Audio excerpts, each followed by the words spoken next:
Selamat pagi Bapak Ibu Saudara-saudari, para pemuda yang diberkati Tuhan. Saya Pendeta Jenny dari GKO Taman Cikunir Indah. Pagi ini mengajak kita semua untuk merenungkan firman Tuhan dengan panduan yang dikeluarkan oleh Sinode GKO. Oleh sebab itu mari kita berdoa memohon tuntunan Roh Kudus. Bapa di surga, kami mengucap syukur atas hari baru dan kasih-Mu yang selalu baru bagi kami. Kami akan mengawali hari ini bersama dengan Engkau dengan merenungkan kebenaran firman-Mu. Terangi hati kami oleh Roh-Mu yang kudus supaya kami mampu memahami dan menghidupi firman Tuhan ini dalam keseharian kami. Demi nama Tuhan Yesus kami telah berdoa dan mengucap syukur. Amin. Tema firman Tuhan pagi ini adalah terang pengharapan bagi yang beriman pada Tuhan Yesus yang terambil dari Wahyu 22 ayat yang ke-16.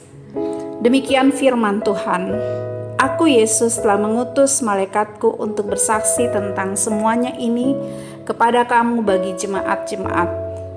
Akulah Tunas, yaitu keturunan Daud, bintang timur yang gilang gemilang. Untuk merenungkan firman Tuhan ini, kita dibantu dengan pertanyaan sebagai berikut. Yang pertama, apa yang diterima umat yang taat dan setia sampai akhir pada Tuhan Yesus? Yang diterima umat yang taat dan setia sampai akhir adalah menerima terang hidup kekal, pemerintahan bersama Kristus, kemuliaan surgawi, dan persekutuan abadi dengan Sang Mesias. Yang kedua, bagaimana umat dapat menerima penggenapan nubuatan Allah?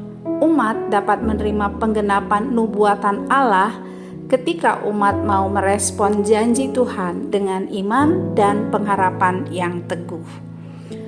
Ketika hari masih gelap dan matahari belum terbit, bintang timur muncul paling pertama di langit. Ia bersinar dengan terang dan menjadi tanda bahwa hari baru akan segera datang. Yesus menyebut dirinya sebagai bintang timur yang gilang gemilang, bukan tanpa alasan. Ia adalah terang pertama dan paling pasti bagi dunia yang gelap oleh dosa dan ketakutan akan masa depan. Sebagai tunas Daud, Yesus adalah pemenuhan janji Allah dalam sejarah.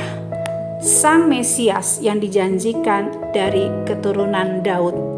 Sebagai bintang timur, ia adalah cahaya surgawi yang memberi harapan kepada umat yang menantikan keselamatan dan pemulihan.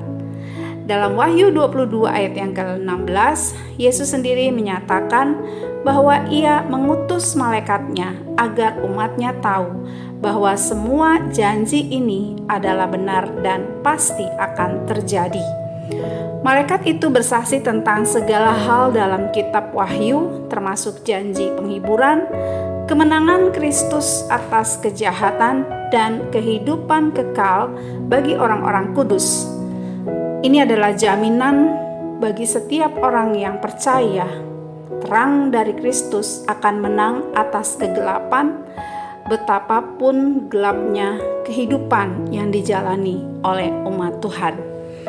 Oleh sebab itu bagi kita yang menghadapi kegelapan seperti kabar buruk yang datang dari dokter, kehilangan pekerjaan, pergumulan dalam keluarga, atau kekhawatiran masa depan, kita diundang untuk menatap kepada Kristus yang adalah terang.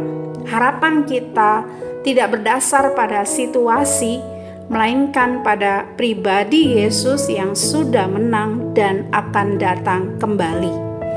Dalam dunia yang gelap dan penuh ketidakpastian, firman Tuhan memberikan kepastian dan pengharapan yang kokoh bahwa terang Kristus akan selalu menang atas kegelapan. Maka sebagai umat yang beriman, kita dipanggil untuk hidup dalam terang itu, tetap berharap, tetap percaya, dan tetap berjalan dalam janji-janjinya. Amin. Bagikanlah firman Tuhan ini kepada sesama agar mereka hidup dalam terang pengharapan yang bersumber pada Kristus. Mari kita bersatu di dalam doa.